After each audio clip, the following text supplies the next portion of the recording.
but introduce, or rather, he is appearing first time in public, so to say, as the president of CII.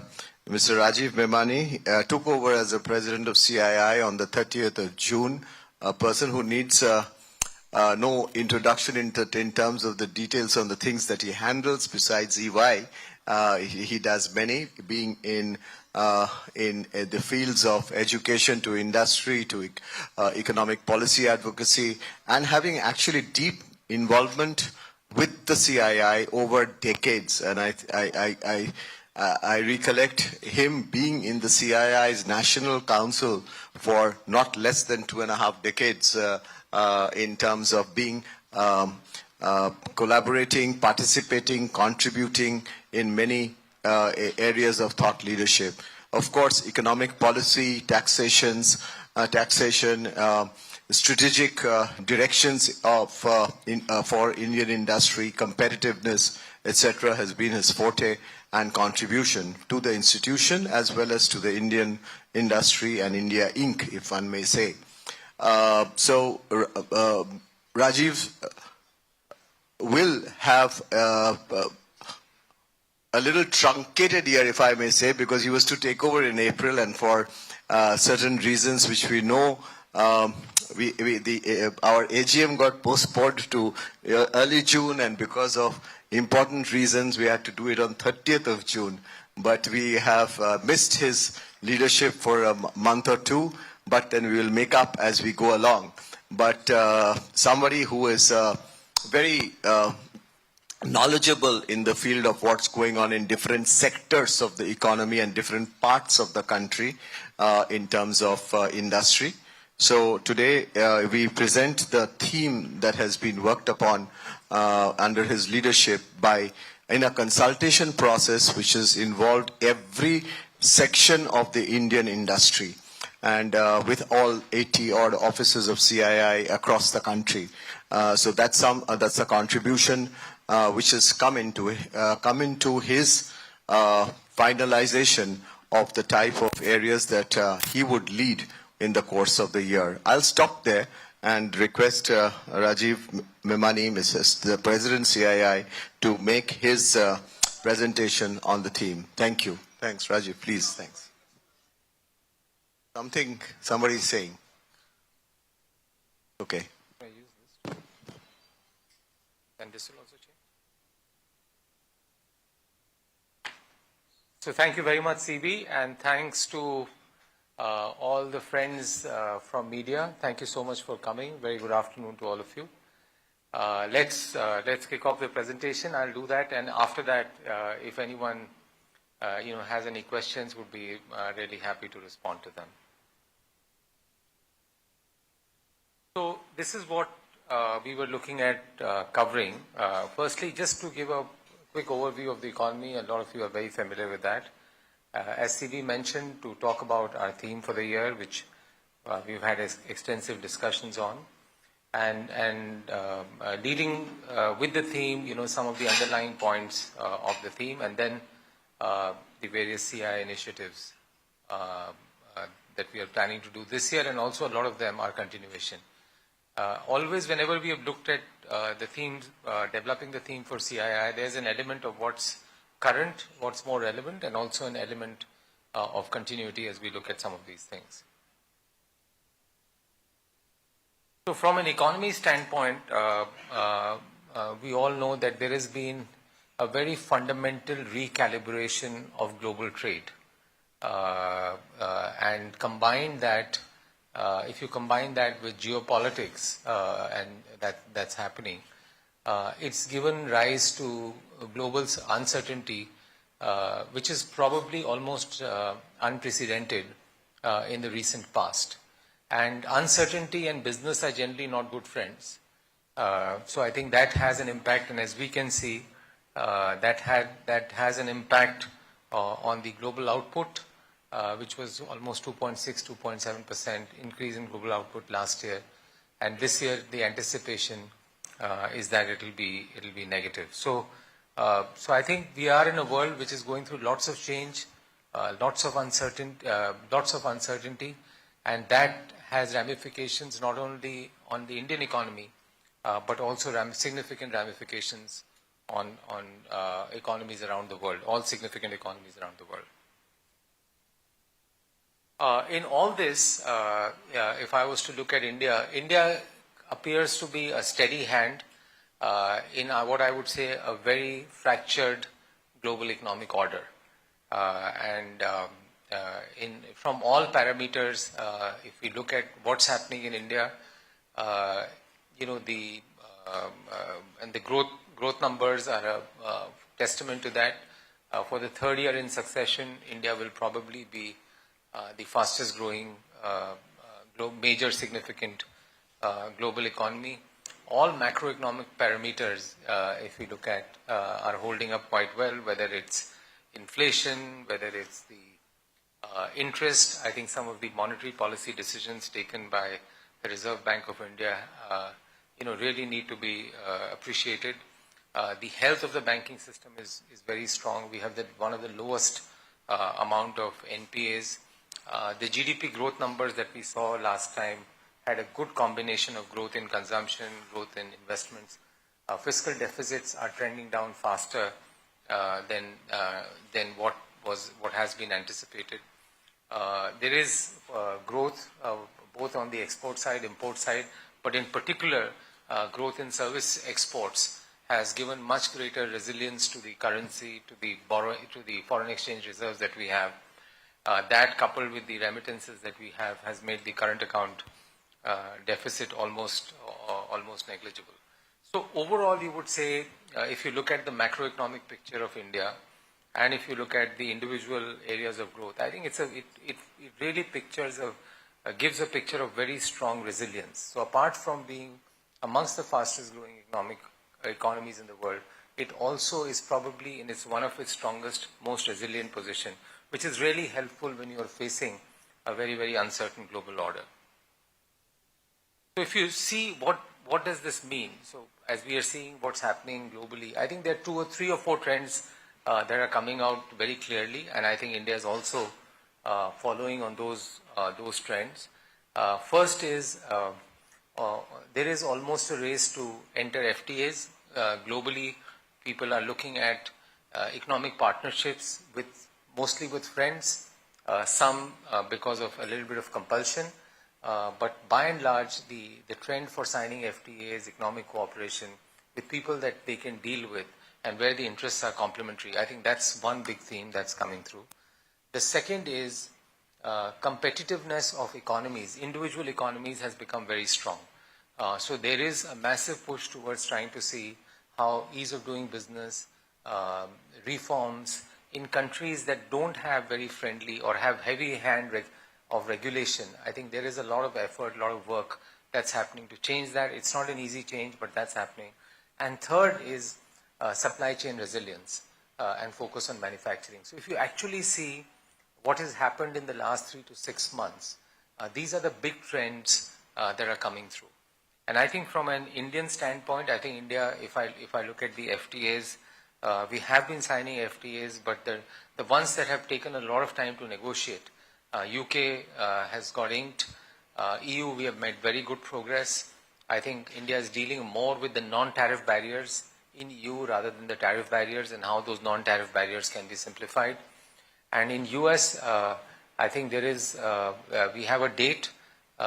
Most of the businesses, most of CII members are very keen that an agreement or an FTA or some tranche of an FTA gets signed, because people are wary of a tariff being imposed.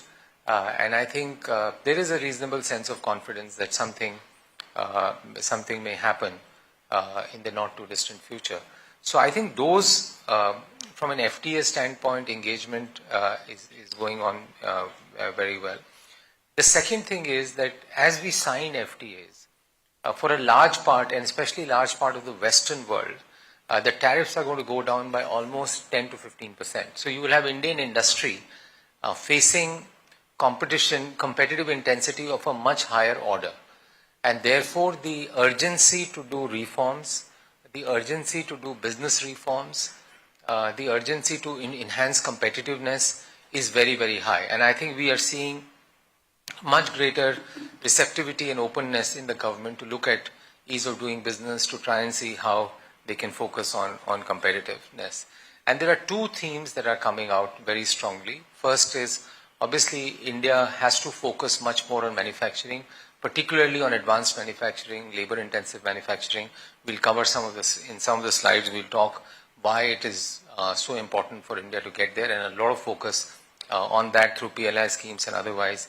And secondly, if India has to get on the next orbit of growth, and particularly because we have benefited immensely from the services sector, how AI impacts competitiveness in Indian industry, how AI impacts efficiency in the Indian economy, and how from an AI standpoint, how are we able to deal with those issues that are likely to come up going forward, whether it's around employment, competitiveness, and others. I think that's very, very important. So if you broadly look at the agenda, which from a CII standpoint, obviously there are lots of things that we engage with, but reforms and ease of doing business, manufacturing, and AI are the core themes which I think will define in many ways the long-term competitiveness of India. And I think there are a slew of other things which we'll discuss going forward. So CII does this. The research team in CII has built their growth model, and basically we have 34 high-frequency indicators which start from demand, manufacturing, labor, money markets, financial markets, and as international things are becoming more and more relevant, it also starts to ingest in data about global uncertainty and everything. And based on that, there is an econometric model through which CII makes what we believe is likely to be India's growth. And from CII standpoint, we believe our growth should be in the range of 6.4 to 6.7%. It is not that different from the growth that has been projected by some of the other agencies. It's pretty much in the same zip code. There are obviously some risks to this growth.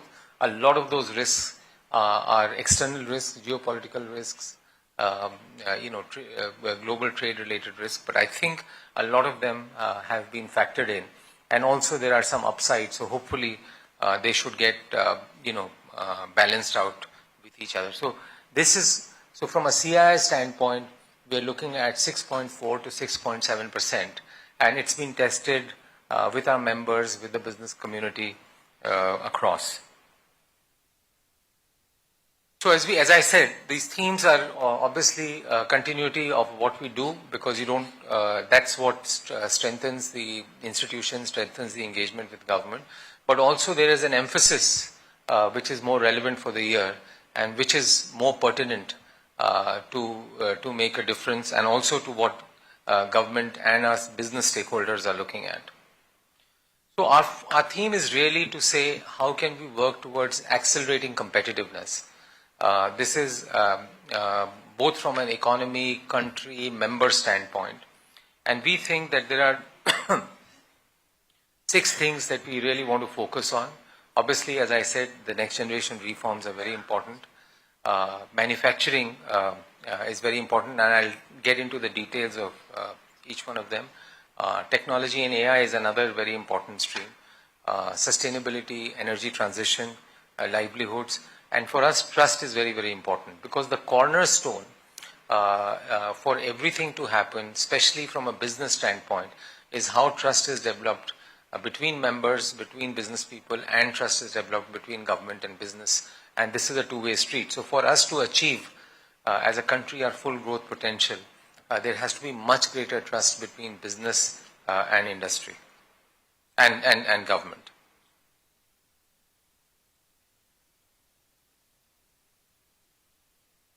So let me start with reforms, and let me get into some of the details on the next generation reforms. A lot of reforms that we are talking about now are generational 2 of reforms. A lot of these reforms are very minutiae, very detailed, because the high-level reforms have been done to a large extent. or the government has taken a stand on that. Now what is required is really level 2, level 3, which business, industry, particularly MSMEs, foreign investors face on a day-to-day basis. And a lot of our engagement in CII is really to get feedback from our members and try and see how we can relay that to the government and in a constructive way so that some of these things happen. I will start with fiscal reforms.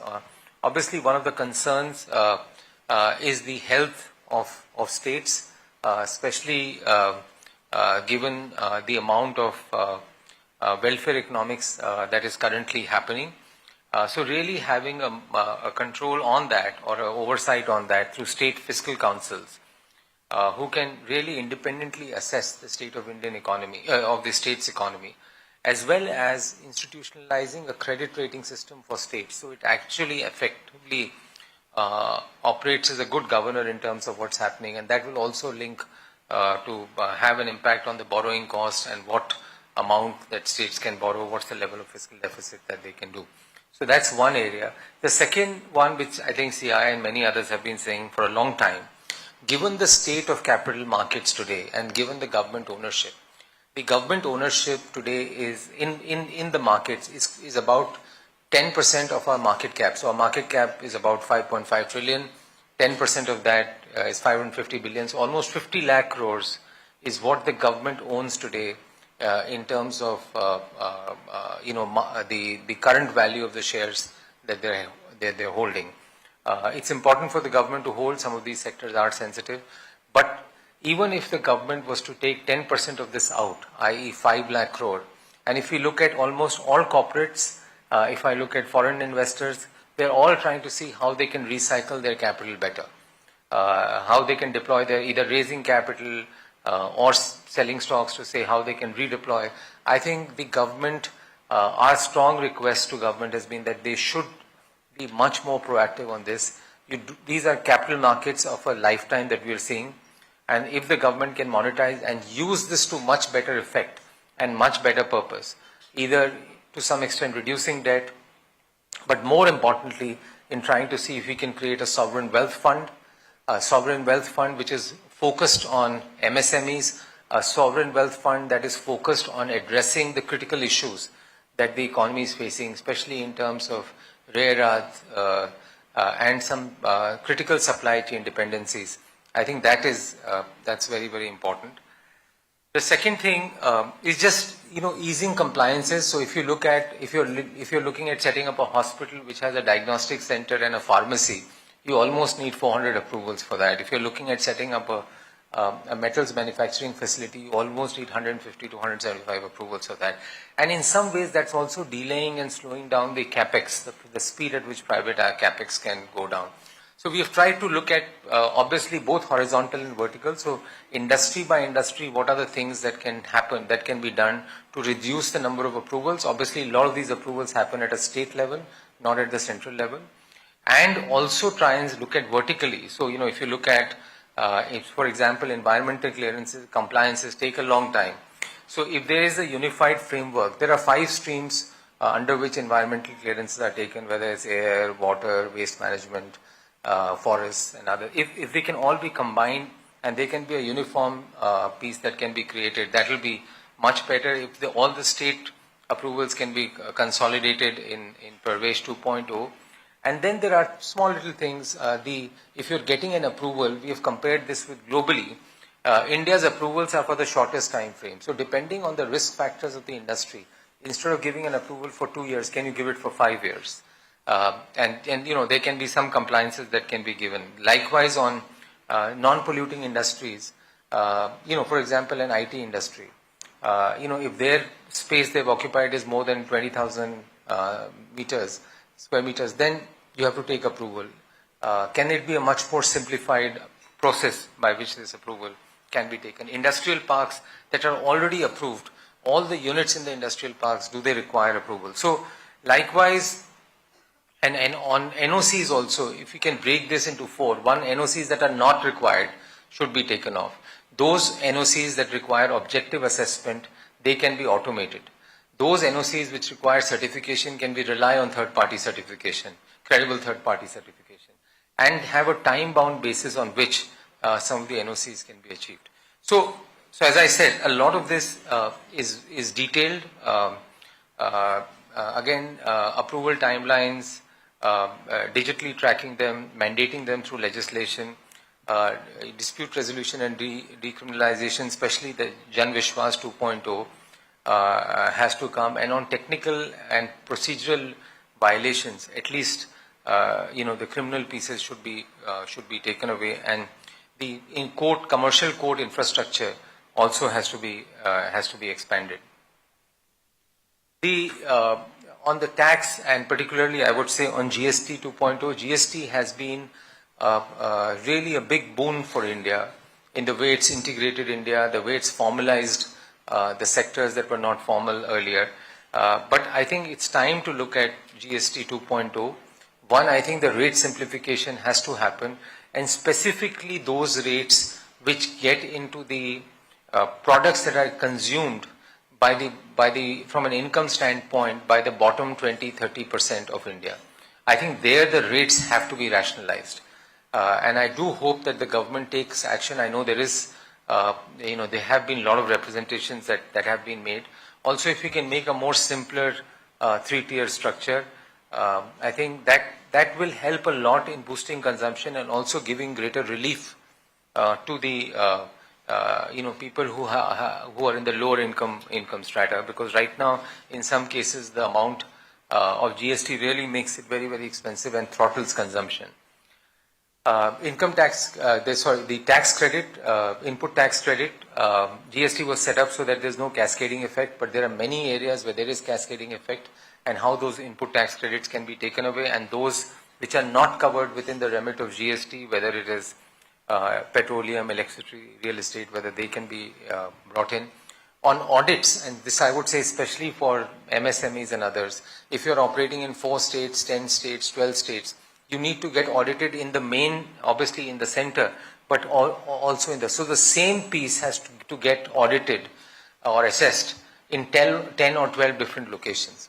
And people are free to raise the issues, a number of issues they want to raise, how they want to raise, what they want to raise. So our representation to the government has been that please just have audit at one place. And if you're a large company which is not an MSME, have one state to take a lead role. And then whatever audit findings that are there of that state should be implemented across all the states. So that's something that we've been recommending. Likewise, on direct taxes, one of the biggest issues, the government is coming up with a new income tax bills. He has made their recommendations. I hope they do get implemented. The other is, reducing tax litigation. One of the biggest issues is tax litigation.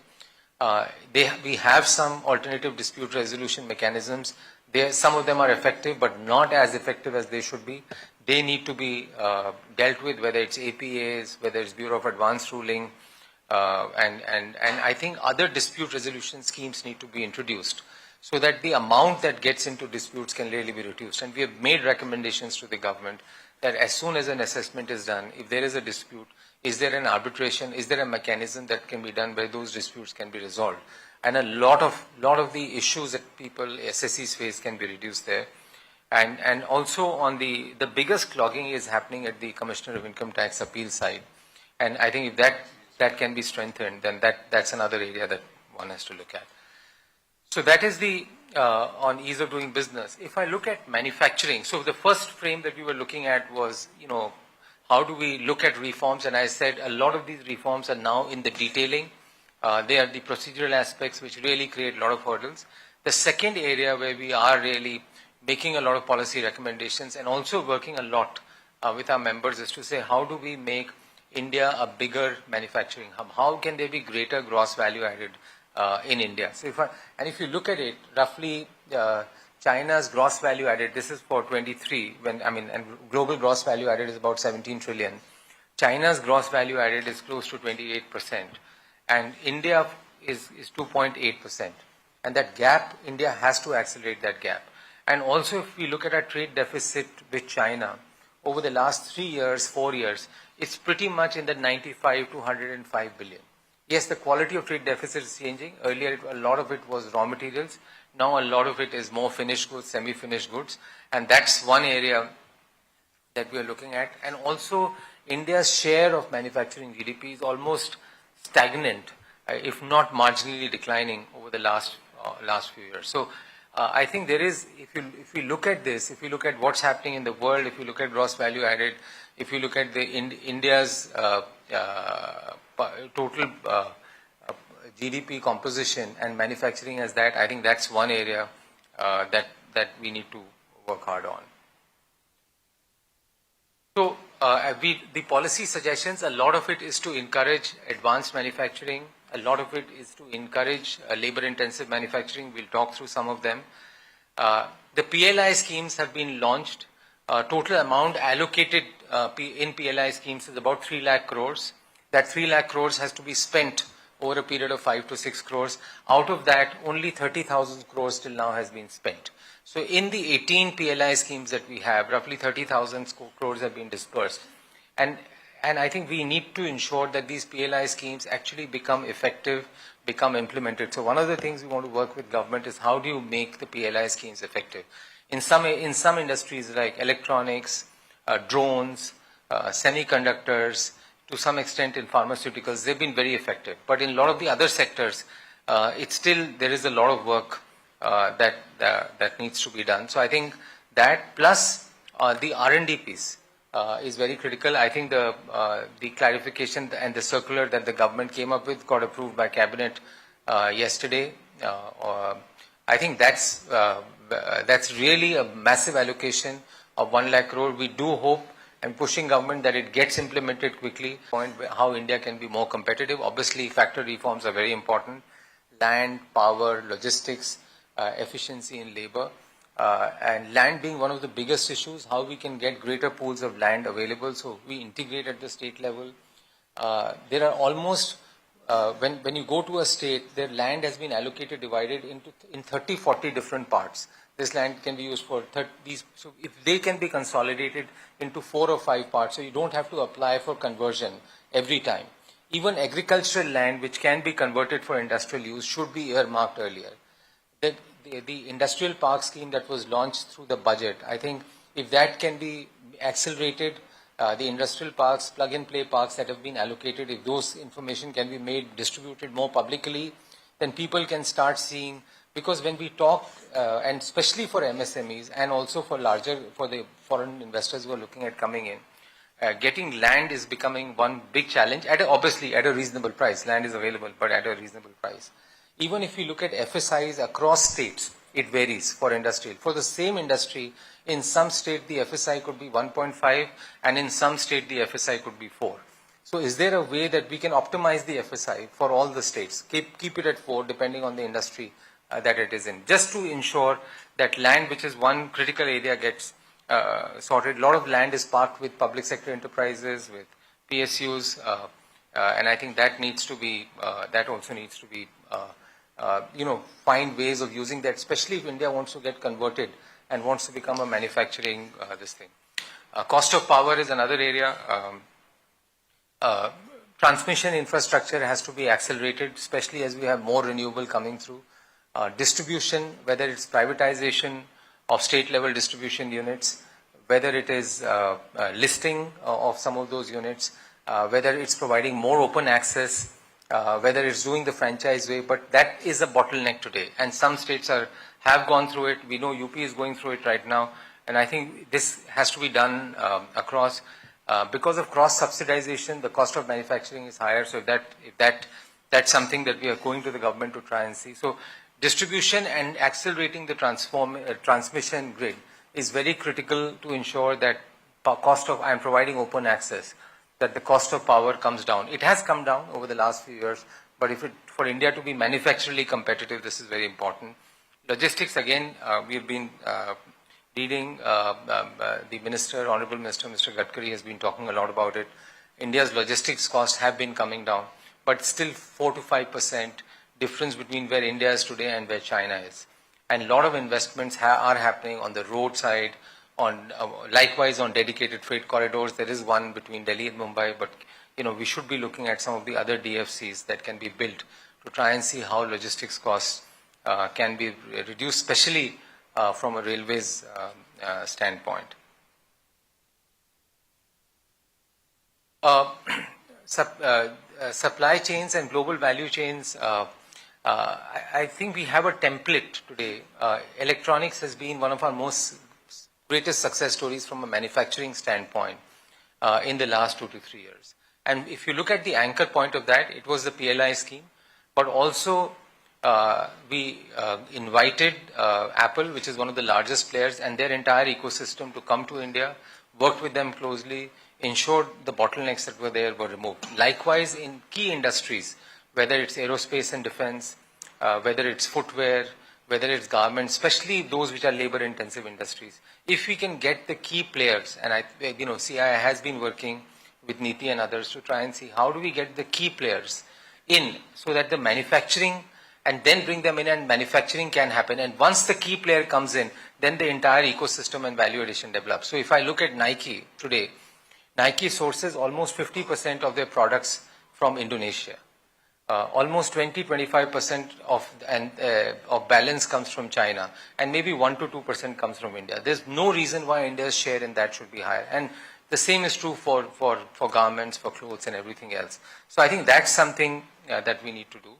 The second area is to see how do we build more resilient supply chains. We are seeing the example of magnets, but if we look at industry by industry, for example, air conditioner as an industry, India will be one of the largest manufacturers of air conditioners, but we don't make the most critical component, compressors. We have to create a PLI scheme. We are working with the government to say PLI scheme, technology partnership, whatever support that's required that India should build their own compressor ecosystem. Because again, we are dependent on a few countries who are the key critical suppliers for those compressors. So working on some of those, and whether it's through PLIs, whether it's through viability gap funding, and that's why the importance of a sovereign wealth fund where some of these things can be there. FTAs we've already talked about, and CBAM is a big issue that Indian industry is facing, especially as we look at the EU FTA, and I think CII has made recommendations to the government and has put a business case to say how it should not be used as a non-tariff barrier where Indian industry gets disadvantaged. The National Manufacturing Mission is a great example of, because the next level of manufacturing competitiveness will come how center, state, various ministries of center, various state come together, look at an industry, try and see how they can resolve the issues. And I think to that extent, if it can be made a much more action-oriented body rather than the advisory body, it also becomes a platform where industry can engage with various stakeholders, because issues are not related to one industry. And also for advanced manufacturing, which is very critical, if they can have another subgroup, I think that will be very, very critical. But this is a great example and something that CII has been recommending, that like GST, like natural, we have to create platforms where stakeholders from different ministries of center, stakeholders from state can come together and resolve issues going forward. MSMEs we've talked about. There is a self-reliant fund that was created in 2019, about 10,000 crores, which was being handled by the MSME. It's hardly been utilized. SIDBI, MSME, and SBI caps and everything. So, we need to double down on this. MSMEs need capital, MSMEs need scale, MSMEs need technology, MSMEs need R&D, and to the extent that the new R&D scheme that's come out, I think will be very helpful for MSMEs, but they need capital today.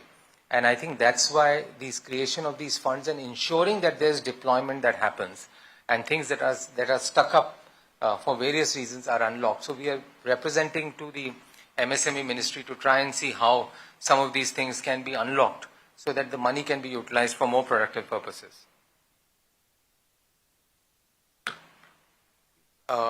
Again, we've talked about R&D on minerals. Coal has been a great example of how production has increased. And one of the reasons why that spurred it was instead of giving first an exploratory license, EL, and then a mining license, the government actually issued comprehensive license. So in many categories of minerals, the government needs to start looking at trying to see how you can issue comprehensive license right up front. Because the whole thing is, instead of taking 5, 6, 7 years, if this can be done in 12 months, 18 months, and private sector is willing to participate, it has a massive impact on competitiveness.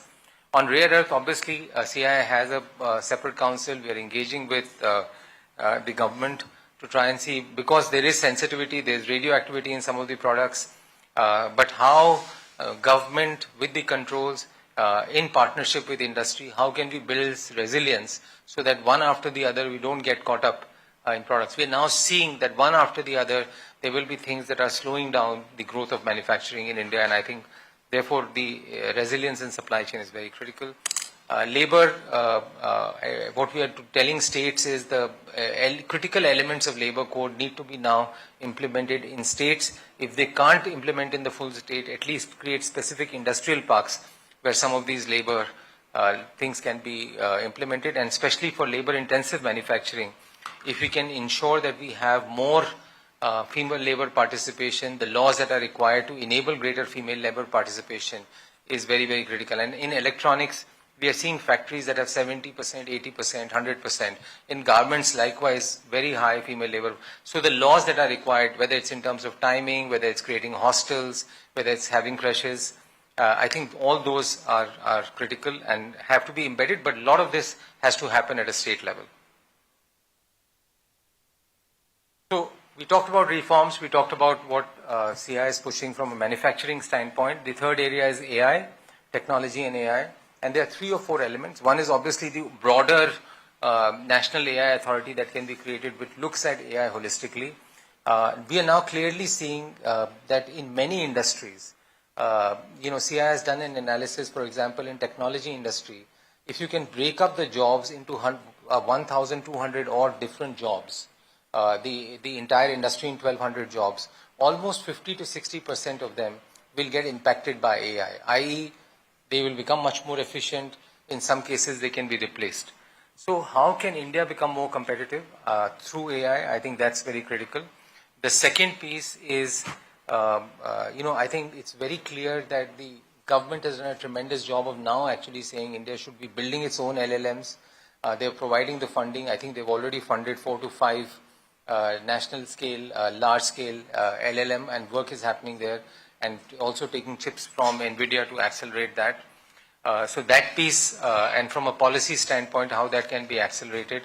From a CII standpoint, we are wanting to take, especially to our members, how can they be using AI better. We've also created our own COE to take to MSMEs and also for skilling. Skilling will be a very, very important part, and how can industry, government and other agencies work on the skilling side. The government has talked about creating 4 or 5 COEs, ensuring that those COEs get accelerated, and ensuring that India continues to be the global capital, use case capital for AI. So the GCC and everything else, and how we can accelerate that. The other issue, there is clearly AI will have an impact on the different quality of jobs. So, how the job market evolves, changes, I think that's very, very critical from an AI standpoint. And at least our view is that the government and industry need to work very actively to see how we can create much better skilling so that the new jobs can be taken up, how newer areas like tourism and others can be developed, and we'll talk something about that in the future slides. But it is time that in the next 2 to 3 years, AI, and especially in the younger blue-collar area, AI will start having an impacting on jobs, and how we can deal with that proactively will be very, very critical. On energy transition, given AI, usage of AI, data centers, as the per capita consumption grows, the energy consumption, per capita consumption in India will grow significantly. But India, to be successful, has to have a much lower carbon intensity growth. And for that, the focus on energy transition is very important. I think we have a great success story on solar, but also looking at other alternatives like nuclear going forward. And I think there's a lot of impetus from a government. So amending laws that are required to make nuclear energy, especially the small modular reactors, more effective. I think that will be very important. Secondly, the solar supply chain, solar generation, then storage, whether that storage is in terms of battery storage, pump hydro, the evolution of hydrogen, the PLI scheme in hydrogen. So ensuring that irrespective of the noise in the world on sustainability, that India continues its path on energy transition, and there also the center and state need to work in a very coordinated fashion.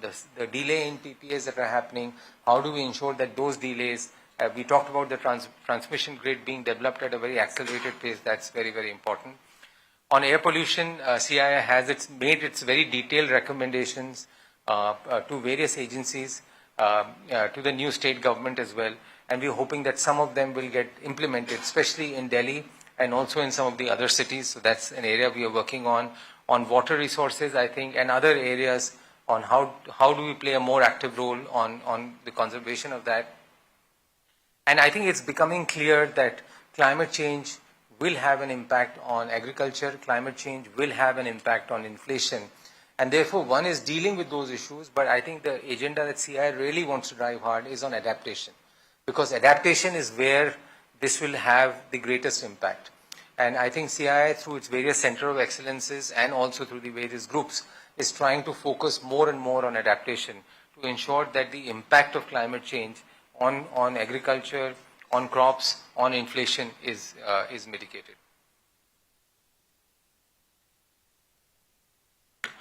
Livelihoods, and I touched a little bit on this, but let me start with agriculture, because I think large part of India is still engaged in agriculture, and we've had as we call it, a 3P approach on agriculture, which is focused on productivity, preservation, and profitability of agriculture. So all our policies are trying to address one of the three things. I think there have been some areas which have become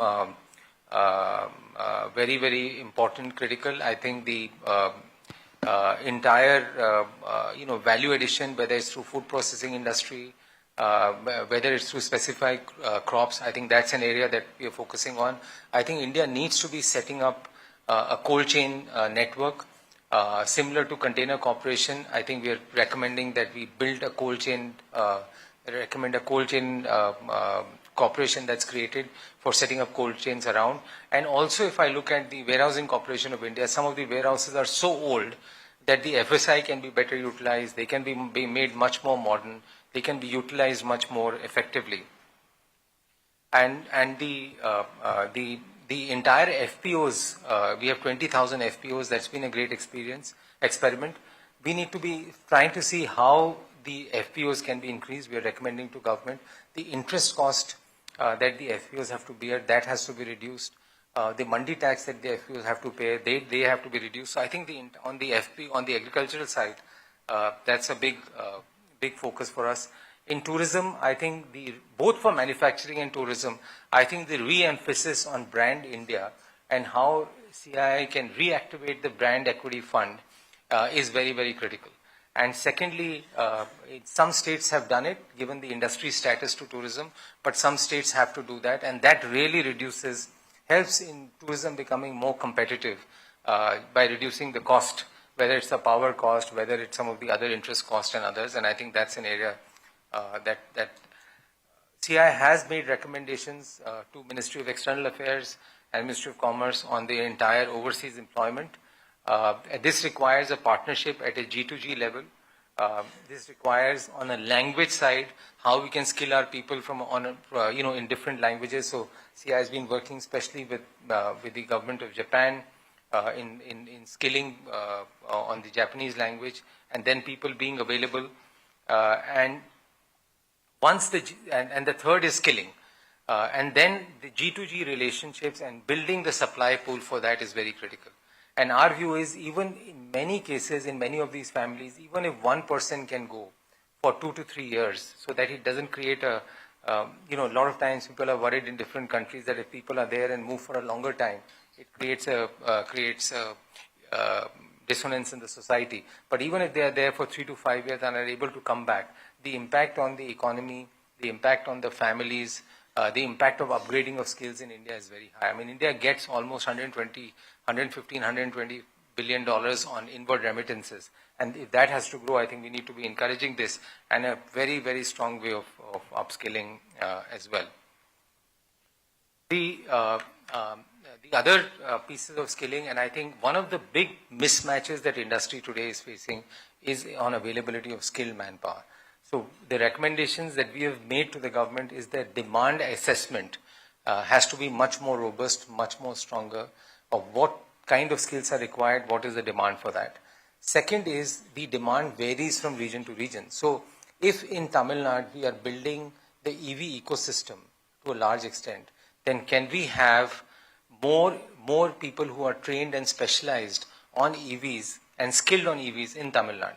In Gujarat is building big semiconductor, then can we ensure that we get more skilling of semiconductors professionals in Gujarat? So I think there is a regional element to this as well as we look at build skilling. Then when we are doing PLI schemes for these skills and advanced skills, can we ensure that the pedagogy for this is developed? Can there be better industry participation along with government to ensure that the investments that are required and the pedagogy development that happens is done? And finally, I think the crowding in for skilling infrastructure, the capital, whether it's from private sector, government, CSR funds, needs to be done. This is, if India has to accelerate in manufacturing, it's a bit like water everywhere, but nowhere to drink, nothing to drink. So there is a lot of people available, but today one of the things that is hindering private sector capex growth is also because companies who are really wanting to accelerate at rapid pace, if you ask them, one of the biggest challenges is availability of skilled talent. And I think that's something that, and the ELI scheme that's been brought in, I think is very good. The internship scheme that is there, I think CII is trying to see how that internship scheme can be made more effective. The CII members are very actively participating in the internship scheme, which will really enable on-the-job skilling.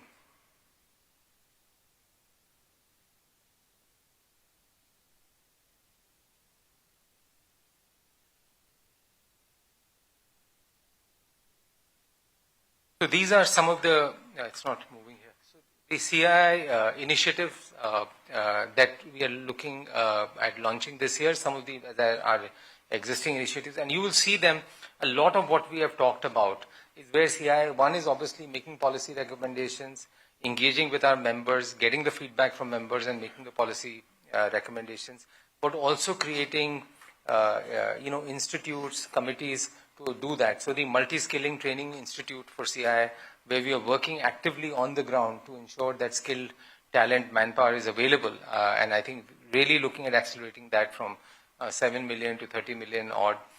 The model career centers have been very successful. We have set up some recently, even in some cities, and they have worked very well, and I think there is an acceleration on that. MSMEs, I did talk about AI and what we are doing on the AI side, where we've launched a center of excellence for AI. And the other new initiatives that CII is working on is around sustainability. I think the CII's sustainability initiatives, the green initiatives that we are doing, trying to educate our members, trying to see how we can, for them to adopt sustainability. Again, working on energy transition, specifically on hydrogen. We talked about the FPO. And obviously, trust is extremely, as I talked about, is an article of faith for CII, is extremely important, and critical minerals you've already talked about.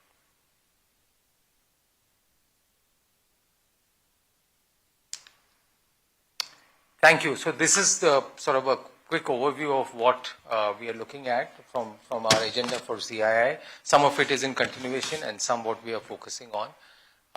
So open for come we will. Yeah. Thank you Rajiv, for such a very detailed presentation, and I'm sure we can go on for question answers, but we'll take a few, and of course during the next few days and few hours you will talk to many offline too.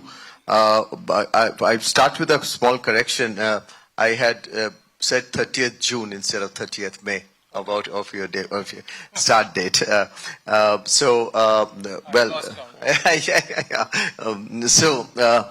Ruchi, you wanted to start off. You've got a mic here, please, quickly. Ruchi from PTI. Sir, Rupshri from PTI. Congratulations on taking over as the new president.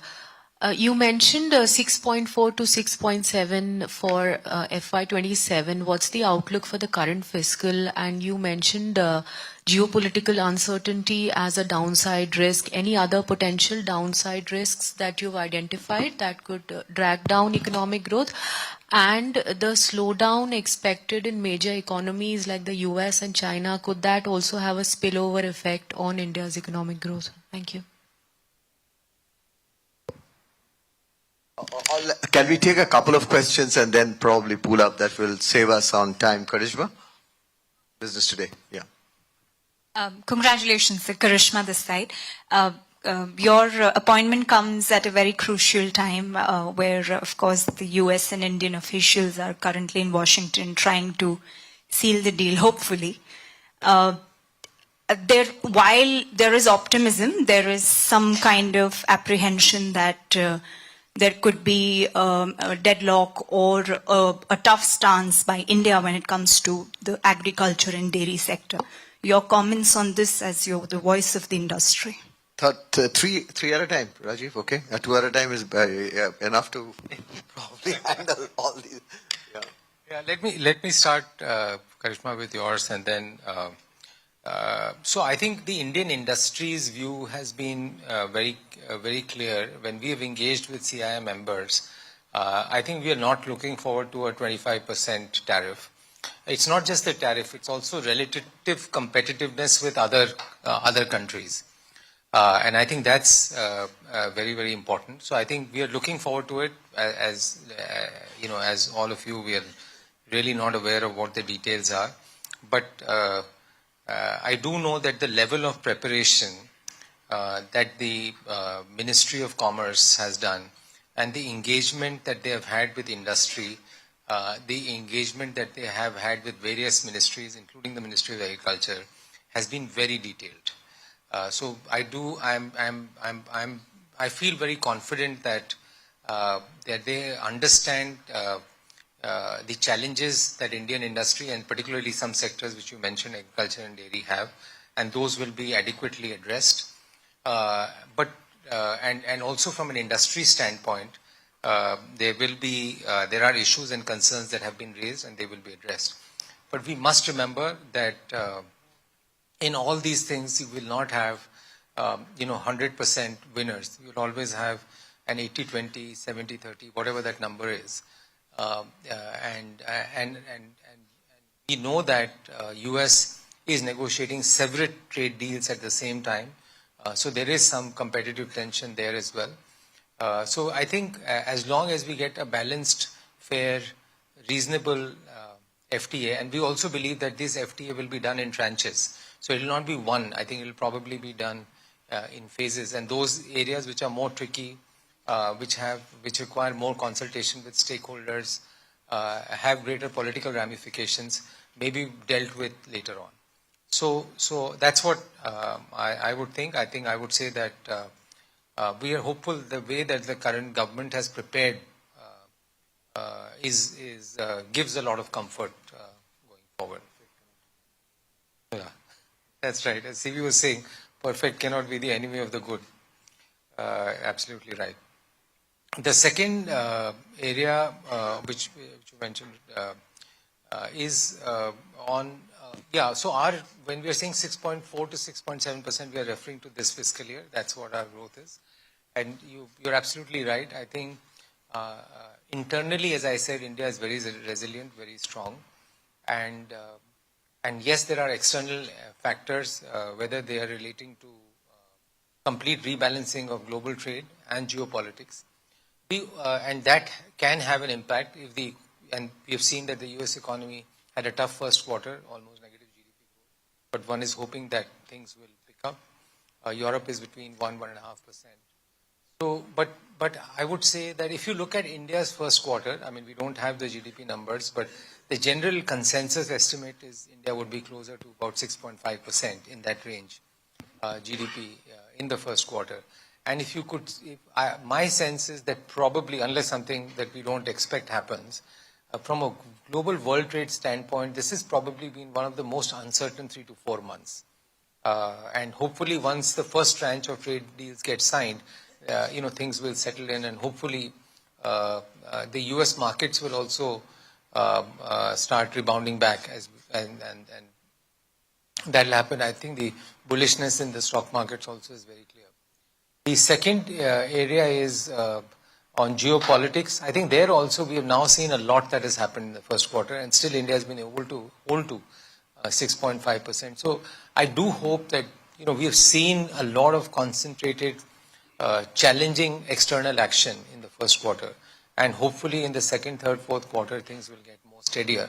And then if you back it up with the interest rate reduction that has happened, the CRR release that has happened, the liquidity that's there in the system, we are all anticipating a good monsoon, urban demand. We are hoping, and some of the issues that, some of the circulars that whether they came out on R&D or on ELI schemes, if government accelerates the path in some of these areas and also accelerates the path of reforms. I mean, it's clear that if India needs to get into the next orbit of growth, we have to look at accelerated reforms.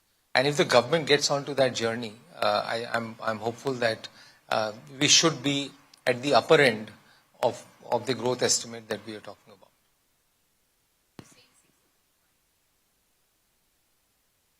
So we said we gave a range of 6.4 to 6.7%. Yeah, Sailesh, you wanted to ask.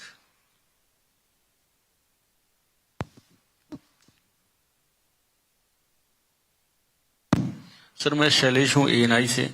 एक तो sir cabinet ने अभी ELI approve करी है, वो किस तरह से आप देखते हैं कि मैन्युफैक्चरिंग और जॉब ग्रोथ को बढ़ाएगा वो? और दूसरा, आप RBI के रेट कट की बात आप कर रहे थे अभी, तो क्या बैंक जो हैं वो रेट कट इंडस्ट्री और कंज्यूमर को पास ऑन कर रहे हैं?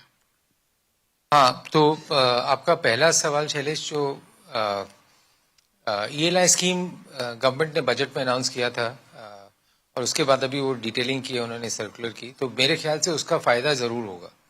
और उसका फायदा सिर्फ मैन्युफैक्चरिंग को नहीं है, वो राइट अक्रॉस है। उन्होंने बोला मैन्युफैक्चरिंग में बेनिफिट वो 4 साल तक का देंगे, बाकी सेक्टर्स में वो 2 साल तक का बेनिफिट देंगे।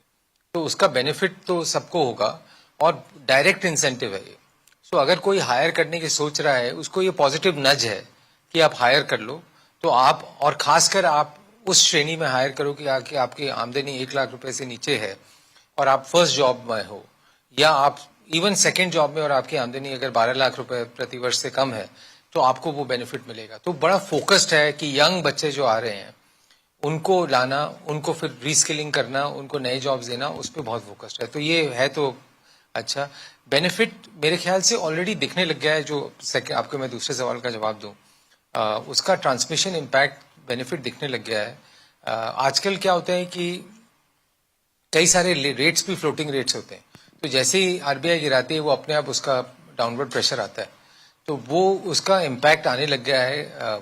और बैंक्स की भी अवस्था बड़ी अच्छी है, निम्स बड़े अच्छे हैं, रिटर्न्स बड़े अच्छे हैं, क्रेडिट ग्रोथ भी ठीक है, उतनी अच्छी नहीं है जितना वो उम्मीद कर रहे थे, फिर भी 10% की क्रेडिट ग्रोथ है।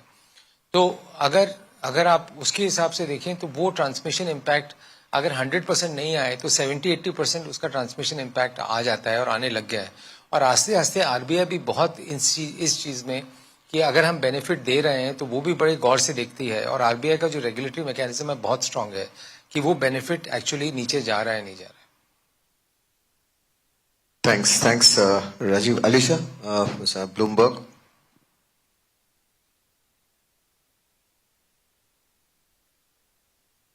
Thank you, and congratulations, Mr. Memani. Wish you a year of fruitful engagements ahead.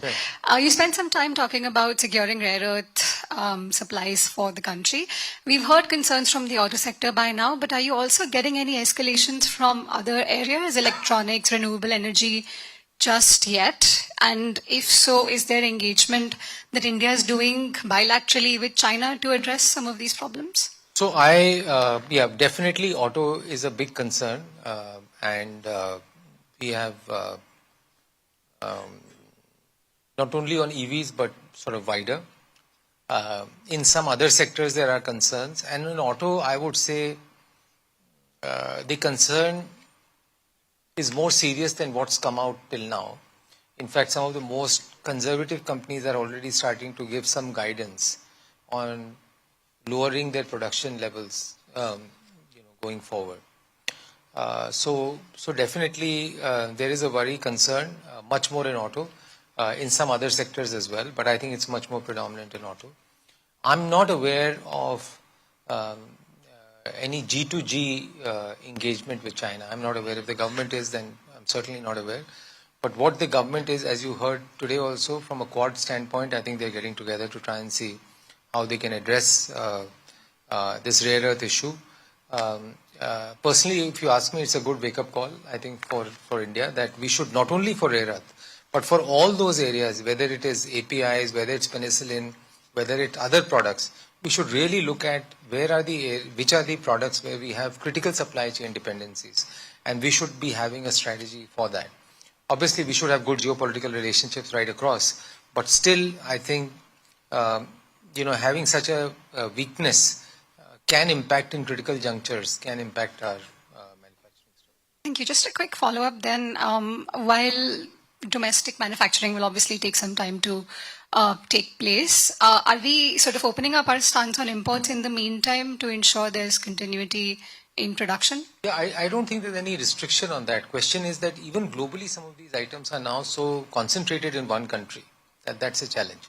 But as you may have read, I think Japan is also importing some of the minerals from India. They're processing it. I think there is some conversation, some discussion that is happening there amongst Japanese companies and private sector companies in India. And the government is also engaging with private sector companies in India. I mean, this is not an immediate solution, but more medium-term solution to say how can we look at setting up manufacturing in rare earth and processing of rare earth. And that's why I also said that the mining policy, because some of these items are radioactive, so they come under the Department of Atomic Energy, and they're very sensitive items. So how do you actually build a policy that takes care of security and other issues, but one can accelerate the growth?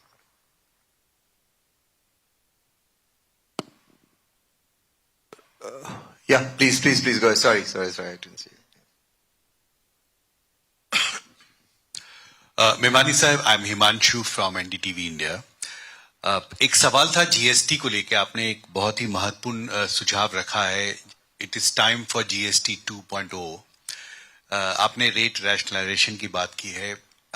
इसके पीछे क्या सोच है, किस तरह के बदलाव की जरूरत होगी आपको लगता है, और क्या सरकार के सामने भी आपने जीएसटी रेट में बदलाव का कोई सुझाव रखा है? हाँ, नहीं हिमांशु जी, सीआईआई की तरफ से हम लोग ने काफ़ी इंगेजमेंट की है, और अब हम लोग ये चाहते हैं कि हम इंगेजमेंट स्टेट लेवल पे भी करें, क्योंकि सिर्फ सेंटर का मुद्दा नहीं है, इसमें स्टेट को भी एक साथ आना पड़ेगा. और हम लोग का ये मानना है कि इंडिया की इकोनॉमिक ग्रोथ के लिए उनका जो इनकम लेवल का जो बॉटम 30% है, 40% है, जब तक उसके हाथ में ज़्यादा इकोनॉमिक पावर नहीं आएगा, चाहे वो मैन्युफैक्चरिंग हो, चाहे वो कंजम्पशन हो, चाहे कुछ भी हो, वो सस्टेन्ड ग्रोथ नहीं है. सो इसको लेकर जो हम लोग ने जीएसटी 2.0 में दो तरह के सुझाव दिए हैं. एक सुझाव ये दिया है कि रेट रैशनलाइजेशन करे, खासकर वहाँ रेट रैशनलाइजेशन करे जहाँ पे वो प्रोडक्ट्स लोअर इनकम सेगमेंट्स में ज़्यादा कंज्यूम होते हैं. कई प्रोडक्ट्स जो 28% पे हैं उनको भी कम करना चाहिए, क्योंकि वो काफ़ी लोगों की कंजम्पशन होती है. जैसे सीमेंट है, 28% है, बट आज कहीं भी घर बनता है, कैसे भी बनता है, उसमें सीमेंट की कंजम्पशन होती है, उससे कॉस्ट कम हो सकता है काफ़ी. और हम लोग का ये मानना है कि इससे इकोनॉमिक एक्टिविटी जो बढ़ेगी, क्योंकि आज अगर आदमी को 100 रुपये खर्च करने को है, वो अगर वो उससे 10 चीज़ नहीं खरीद कर 12 चीज़ खरीदता है, गवर्नमेंट के हाथ में वो किटी, चाहे वो डायरेक्ट टैक्स या इनडायरेक्ट टैक्स के रूप में आए, वो उतना ही होगी. हो सकता है टाइम लैग हो 6 महीने 12 महीने का, बट उतना होगा. तो एक तो ये है. दूसरा ये है कि प्रोसीजरल ईज बहुत ज़रूरी है. तो दूसरी चीज़ जो हमने जीएसटी 2.0 में बोली है वो प्रोसीजरल ईज के लिए, कि आज जीएसटी इसलिए बनी थी कि आप पे कैस्केडिंग टैक्स नहीं हो, पर अभी भी कैस्केडिंग टैक्स है. सो अगर आप जैसे फैक्ट्री की बिल्डिंग बना रहे हैं और उसमें जो जीएसटी लगता है उसका जो इनपुट क्रेडिट है वो आपको नहीं मिलता है। तो हम लोग गवर्नमेंट को बोल रहे हैं इससे कॉस्ट बढ़ता है, कंपेटिटिवनेस में फर्क पड़ता है, रिफंड्स वगैरह मिलने में समय लग रहा है। तो एक तो वो सारा है कि इनपुट टैक्स क्रेडिट को कैसे सिंप्लीफाई किया जाए, और दूसरा जो हम लोगों ने बोला है कि जो ऑडिट्स हैं, जो आप इनकम टैक्स में असेसमेंट्स कहते हैं, जीएसटी में ऑडिट कहते हैं, जो ऑडिट होता है वो सेंटर भी करती है और हर एक स्टेट में भी उसका ऑडिट होता है, और उसके बाद कई अलग अलग तरह के इन्वेस्टिगेशन होते हैं। तो हम लोगों ने बोला है कि एक तो आप एक बार खासकर एमएसएमईज के लिए तो सिर्फ एक ही जगह असेसमेंट करवाइए, जो शायद थोड़ी बड़ी कंपनियां हैं उनका एक सेंटर और एक स्टेट में आप असेसमेंट ऑडिट करवाइए कि, और बाकी स्टेट उसको फॉलो कर सकते हैं। और तीसरा ये, अगर जो लीगल केसेस होते हैं, आज मैं वही केस 10 जगह लड़ रहा हूं, उसकी जगह एक नेशनल एपेलेट ट्राइब्यूनल होकर अगर बन जाए एक जगह, तो वही चीज मेरे को 10 या 12 जगह नहीं लड़नी पड़े। तो ये जो सिंप्लीफिकेशन की जो चीजें हैं वो कई सजेस्ट की हैं। फॉर्म्स में कैसे सिंप्लीफाई किया जा सकता है, खासकर एमएसएमईज के लिए, और गवर्नमेंट काफी डिटेल में समझ रही है। कई चीजों के रेवेन्यू इम्प्लीकेशंस भी होते हैं, तो वो भी उनको देखना होगा, क्योंकि स्टेट्स इन्वॉल्व हैं, तो स्टेट्स को भी रेवेन्यू इम्पैक्ट होता है, सिर्फ सेंटर का रेवेन्यू इम्पैक्ट नहीं है, तो वो देख रहे हैं। पर हमारा मानना है कि कुछ ना कुछ जीएसटी में रिडक्शन की उम्मीद है, और उससे ज्यादा सिंप्लीफिकेशन की, वो बहुत जरूरी है कि उससे ईज ऑफ डूइंग बिजनेस में बहुत फर्क पड़ेगा। और इसी से जुड़ा एक छोटा सवाल था, पेट्रोलियम के बारे में आपने फिर से वो सवाल उठाया है, पेट्रोलियम प्रोडक्ट्स को जीएसटी के दायरे में शामिल करने का आपने कहा है, इलेक्ट्रिसिटी को भी शामिल करने के बारे में भी, रियल एस्टेट, इलेक्ट्रिसिटी, ये कितना महत्वपूर्ण है? क्योंकि इसके पहले हमने देखा लखनऊ में जो जीएसटी की बैठक हुई थी उसमें आम राय नहीं बन पाई थी, क्योंकि राज्य सरकार इसके लिए तैयार नहीं हुए थे। तो आपको लगता है नए सिरे से एक राष्ट्रीय सहमति बनाने की फिर से जरूरत होगी? हाँ बिल्कुल है, क्योंकि इससे कॉस्ट बढ़ रहा है, और इसमें जैसे अगर जब जीएसटी का प्रावधान आया था उस वक्त, जैसे सेंटर ने हर एक स्टेट के साथ बैठकर अगर तीनों चीज एक साथ नहीं तो एक चीज को अंदर डालें, क्योंकि हो क्या रहा है कि अब कंपेटिटिव आप जैसे जैसे ड्यूटी घटा रहे हैं, इंडिया को अगर मैन्युफैक्चरिंग कंपेटिटिवनेस चाहिए, आपने देखा हम लोग का ग्रॉस वैल्यू एट 2.8-2.9% है। अगर हम लोग को अपना कॉस्ट बेस कंपेटिटिव रखना है तो कस्टम्स ड्यूटी रिड्यूस करनी पड़ेगी, आपकी इकोनॉमी और ओपन अप होगी। अगर आपका कॉस्ट स्ट्रक्चर लीन नहीं होता है, और GST is a very important component of that, तो कंपेटिटिवनेस पे जरूर असर पड़ेगा, और एमएसएमईज को बहुत ज्यादा फर्क पड़ता है। तो इसीलिए ये चर्चा जरूर होनी चाहिए, पर इसके लिए पॉलिटिकल कंसेंसस चाहिए, बिकॉज सेंटर को तो इसमें कोई इशू नहीं है, इसमें इशू तो ज्यादा करके स्टेट्स को है। तो इसमें पॉलिटिकल कंसेंसस चाहिए, और इकोनॉमिक बैलेंसिंग किस तरीके से हो कि आप 3 साल 4 साल 5 साल के लिए क्वेश्चन प्रोवाइड कर सकें, तो वो अच्छा रहेगा। We'll take two actually, which is already on the line. Shiva from Business Standard as well as Saksham from Times of India. I'll come to the others also here. Shiva. Yeah. Sir, you talked about labor reforms. So they were one of the key agendas of the government as well, and Center did come up with 4 labor codes. But with delay in implementation, is there a signal from the central government to the industry that it's the states who are going to carry the mantle of the labor reforms now, and the new central labor codes are going to take a back seat?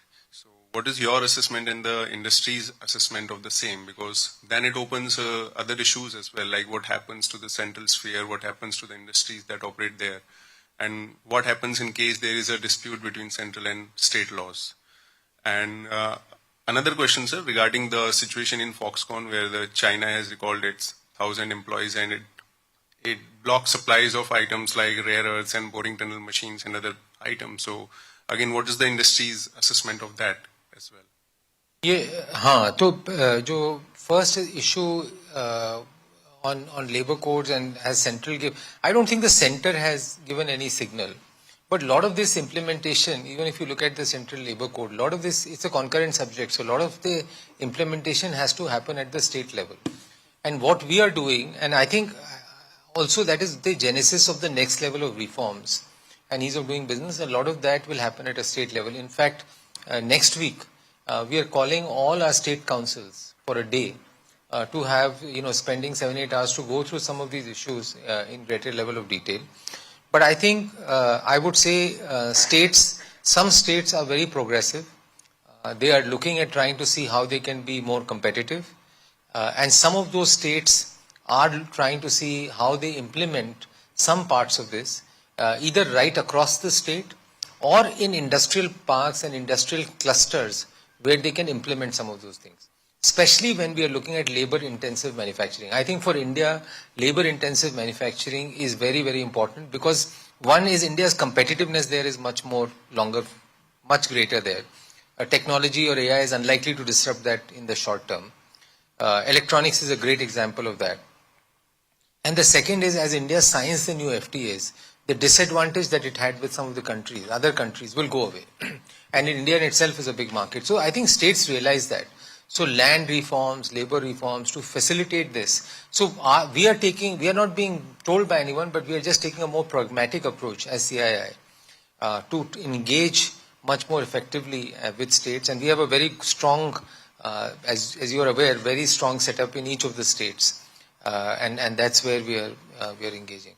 On this, the second area that we are looking at, which you talked about, was Foxconn and other issues.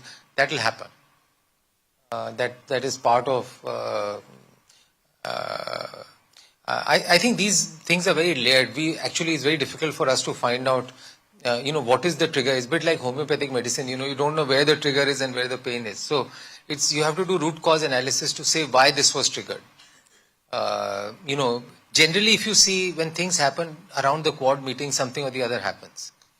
If you look at the history of all this, when a Quad meeting is happening, there is some action that we see from some countries on some countries, and there are messages. In a way, there is a way to message some of these things, and so I think I would say it is a global reality that India and all the other countries need to wake up to, that if you have manufacturing and resources very concentrated in a few countries, you will run the risk of some of these things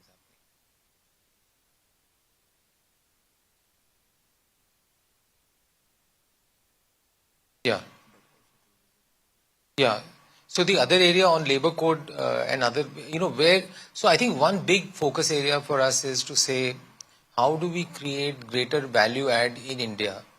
And how do we ensure that there are greater engagement of skilled people? And for that, obviously, labor codes have to be easy. Manufacturing is very important. But services also is very important. And some sectors, particularly in services like tourism, is very, very important. And I think that's one area where we think India, on the visa side, I think from whatever I understand now, things have become much better. I was in Africa 3 weeks back in South Africa. I was talking to my colleagues, and they said they had one of the best experiences in getting e-visas as they've experienced anywhere else. So I think that piece, I think India is getting the e-visa piece, getting visa quickly is getting sorted out. Then you have the logistics of coming in, the cost structures, and the availability of resources and everything. I think that is something that India needs to work on, and also on the, how we can get more skilled people, more labor who are actively, effectively engaged in tourism. I think that's also very important. We'll go to Saksham from TOI and then also Meghna from Money Control. Good afternoon, sir. First of all, I'd like to congratulate you. Thank you. On getting this coveted position. So my question is, I was recently in ICI Bhavan, and they too are investing heavily in GCCs, Global Capability Centers, and you spoke on that. So I just wanted to know, will you be willing to partner with other industry bodies? CII will be willing to partner with other industry bodies, and what are your plans for Global Capability Centers, positioning India as a hub for GCCs? I didn't understand your question. Of course. So ICI or ICAI. ICAI, okay. The Chartered Accountant. Okay. So they are positioning themselves, they're positioning us Indian CAs in as global CAs that can help financial systems globally. So are you willing to partner with them in this sector and all? And when, I know your question, but are you asking me in my capacity as EY or CII? As CII, we always partner with everyone. I mean, I think this is, as CII, all sectors, ICI is an important partner for CII. especially for MSMEs, also various programs. I think there's a lot of work that happens, and anything to support anything that's good for Indian economy. I think that is something fundamentally. I think there is no reason not to be working together. And GCCs have been a very strong reason why India's service exports are resilient. And what happens is that when you have your critical talent located in a country, and today GCCs, when people are coming, they're not coming to save costs. They're not coming to just look at their back office functions. They're actually coming for scaling. They're actually coming for the quality of talent that India has. And I think that it adds a lot of value. It creates employment, gives foreign currency, and you become much more central in the global scheme of things. Especially as AI comes in, innovation comes in, I think it becomes very, very important. And we have, this year we have also, as CII, CV was pointing out, we are starting a GCC council. So some of the leading GCCs, we are getting them together. And we are interfacing with various arms of government along with them to try and see how GCCs, if they have any issues, how they can be addressed. Meghna?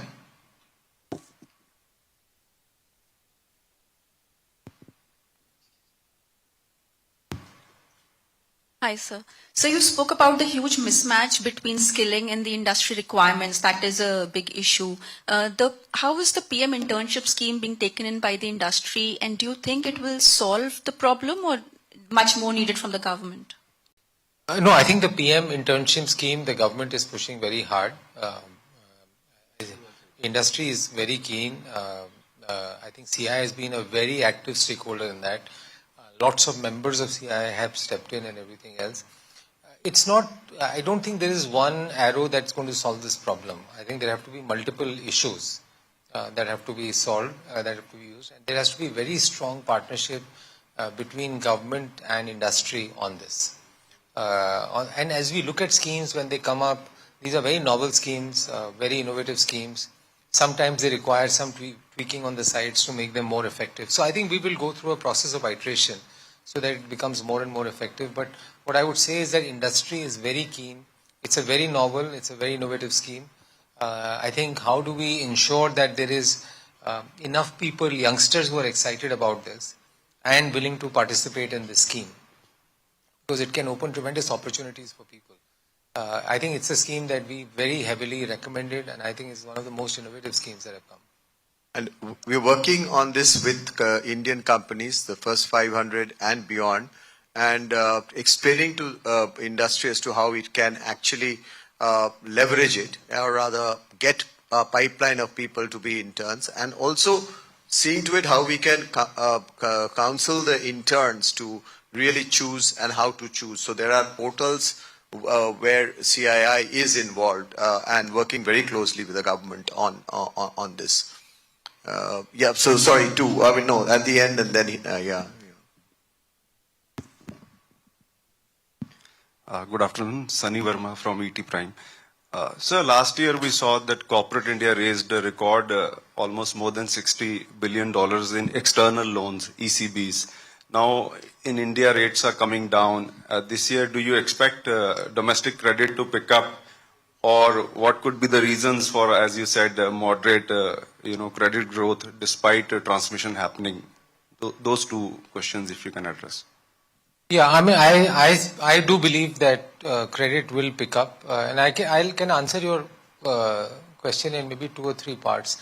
The difference between the US Treasury bill rate and the 10-year GSEC rate is probably at its lowest today. It's never been as low as it is today. At the end of the day, it's a corporate call that people will take. I think I have seen much more wider views on dollar than I've ever seen before on where dollar will go. So I think a lot of people will take their individual calls. It's difficult to say which way it will go.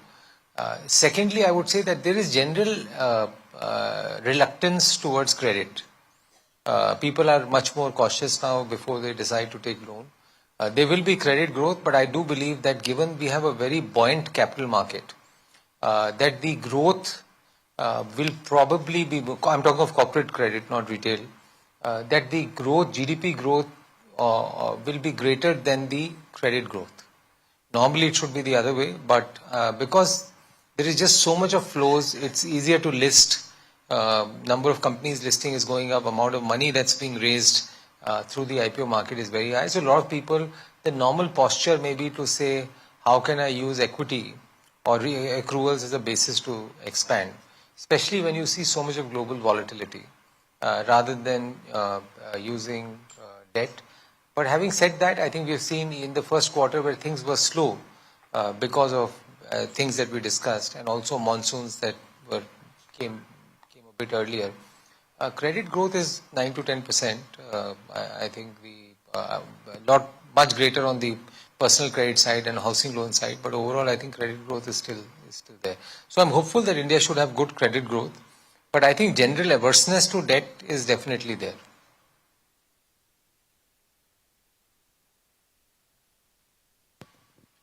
Sir, Tarun Sharma from Z Business. So first of all, sir, congratulations for your new post. Sir, I have two questions. पहला sir, आपने जो PLI की बात करी, तो sir क्या आपको challenges लग रहे हैं और क्या मुश्किलें लग रही हैं जिनको सरकार को एड्रेस करना चाहिए? दूसरा सर, आपने डिसइन्वेस्टमेंट की बात करी, आपने कहा 5 लाख करोड़ के आसपास यदि डिसइन्वेस्टमेंट 10% भी होता है तो उसको एफिशिएंटली यूज किया जा सकता है. तो सर क्या आपको लग रहा है जो अभी पेस है, क्योंकि एयर इंडिया के बाद हमने कोई बड़ा डिसइन्वेस्टमेंट सरकार की तरफ से नहीं देखा है, तो आपको क्या लग रहा है कि जो अभी का जो पेस है वो एक्सेलरेट होना चाहिए, क्योंकि banks, insurance companies, Hindustan zinc, कई ऐसे पाइपलाइन में. Thank you. सो जो एयर इंडिया था वो एक अलग था, वो तो स्ट्रेटेजिक सेल था, तो मैं उसमें तो फिर भी अभी गवर्नमेंट IDBI की तरफ देख रही है, वो कब होता है कैसे होता है वो देखना पड़ेगा. बट मार्केट लेड डिसइन्वेस्टमेंट, कुछ कंपनियों के आपने नाम लिए, वो तो काफी आराम से हो सकता है. और अभी तो मेरे को कोई इतनी अब एक्टिवली कोई ऐसा दिख नहीं रहा है कि गवर्नमेंट कर रही है. थोड़ा बहुत आई थिंक गवर्नमेंट को भी RBI से बड़ा अच्छा डिविडेंड मिला है इस साल, तो थोड़ा बहुत फिस्कल पोजीशन गवर्नमेंट की काफी ठीक हालत में है. मतलब पिछले हम लोगों को ये लग रहा है कि शायद जो फिस्कल डेफिसिट उन्होंने बोला था शायद उससे कम हो. अगर इंडिया का GDP ग्रोथ वो नंबर रहता है तो शायद उससे कम हो, तो वो फिस्कल प्रेशर नहीं है करने को. बट अगर करें तो मेरे को लगता है उस पैसे को ज्यादा बेहतर तरीके से यूज किया जा सकता है, और नई इंडस्ट्रीज में सपोर्ट किया जा सकता है, MSMEs में सपोर्ट किया जा सकता है, जहाँ पे इंडिया की सप्लाई चेन डिपेंडेंस है, जहाँ पे लॉन्ग टर्म इन्वेस्टमेंट चाहिए वहाँ पे सपोर्ट किया जा सकता है. तो वो मेरे ख्याल से हम लोग का ये मानना है कि वो इंडिया को क्रिएट करना चाहिए. इसकी बात हुई भी है, कई बार हुई भी है, बट आई एम श्योर उनको इम्प्लीमेंटेशन में जरूर कुछ अड़चने आ रही होंगी जिसके कारण वो नहीं कर रहे हैं. जो स्टार्टअप फंड है वो अच्छा चल रहा है, वो अच्छी तरीके से डिप्लॉय हुआ है. MSME का जो फंड है वो उतनी अच्छी तरीके से नहीं डिप्लॉय हुआ है, तो उसको और लोगों को देखना चाहिए डिप्लॉय करने के लिए. आपका पहला सवाल क्या था? हाँ, PLI में देखिए अलग अलग नाम से PLI की 18 स्कीमें हैं, उनमें से मेरा मानना है 5 या 6 काफी ठीक चल रही हैं, और इलेक्ट्रॉनिक्स वाली तो बहुत ही अच्छी चली, सेमीकंडक्टर भी अच्छे, सॉफ्टवेयर गुड स्टार्ट, ड्रोन्स वाली 90-95% यूटिलाइज हो गई, उसका हम लोग ने इम्पैक्ट देखा भी अभी क्या है. तो PLI स्कीम्स कुछ अच्छी चली है. कईयों में हर एक में एक अलग अलग तरह के इश्यूज हैं. कुछ ये है कि जो लोकलाइजेशन नॉर्म्स गवर्नमेंट ने दिए थे वो काफी एग्रेसिव थे, तो वो नहीं था. कई जगह जो रिक्वायरमेंट्स थी क्वालिफिकेशन की, एलिजिबिलिटी की, उसमें तकलीफ थी. तो मेरा हम लोग का CII में जो हम लोग बोल रहे हैं कि भाई इन PLI स्कीम्स खासकर जैसे टेक्सटाइल्स हो गई, जहाँ पे अगेन जहाँ लेबर इंटेंसिव मैन्युफैक्चरिंग है या जहाँ पे एडवांस मैन्युफैक्चरिंग का केस है, मैंने कंप्रेसर्स की बात की, वहाँ पे गवर्नमेंट को इन सब चीज़ों को थोड़ा सा और ट्वीक करना पड़ेगा, और गवर्नमेंट कर भी रही है, देख भी रही है.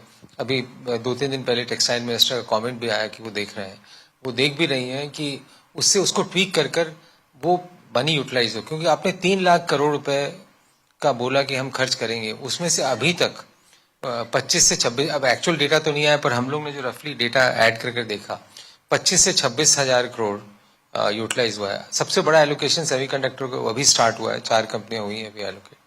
बट वो मेरे ख्याल से वो आस्ते आस्ते जाकर अगर उसको करें तो पीएलआई अगर ठीक से इम्प्लीमेंट, उसका फायदा बहुत है, जो हम लोग ने इलेक्ट्रॉनिक्स में देखा है.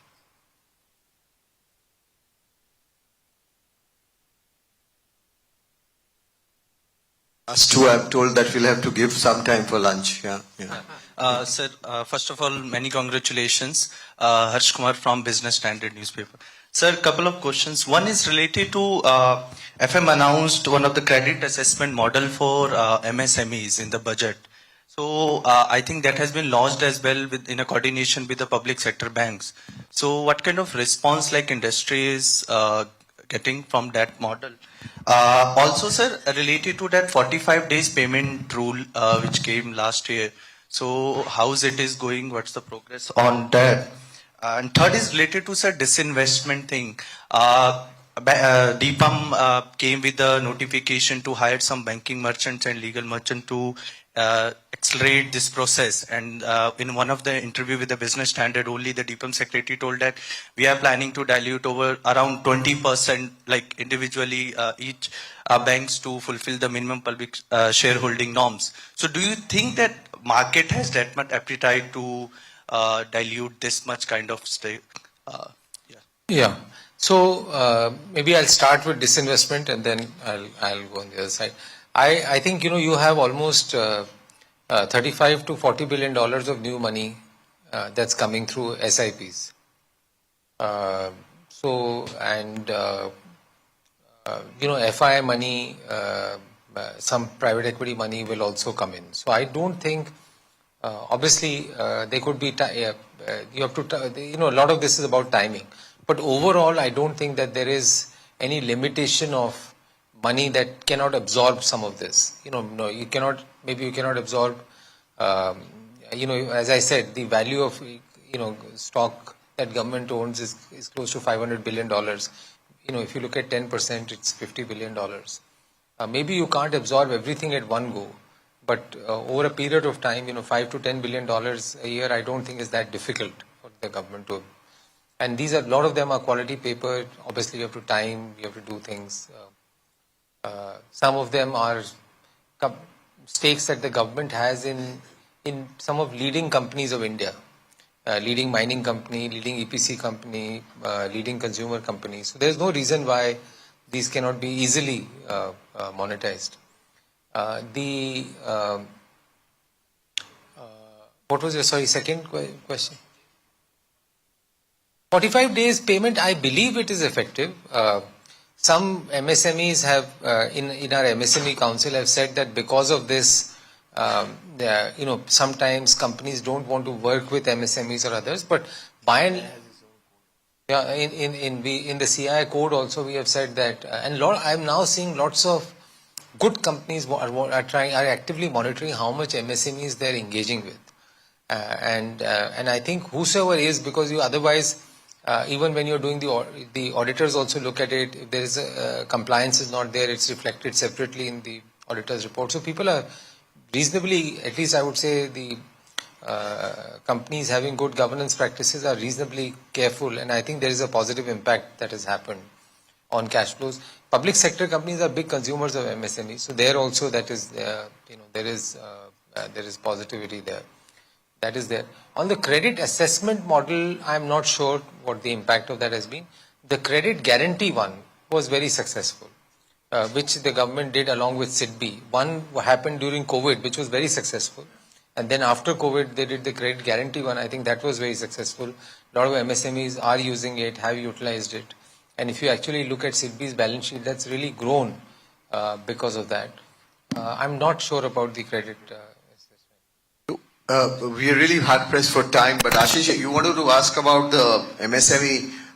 Is it an additional question, Ashish? Or yeah, please go ahead. And I'll close with you, Sanjay. Yeah. Sir, first of all, you gave a lot of space to MSMEs. That's good to see. So my question is, in fact, two questions. The first one is, you mentioned in your slides also that there should be introduction of capital support in different forms. You have mentioned. In the form of interest-free loans and other things.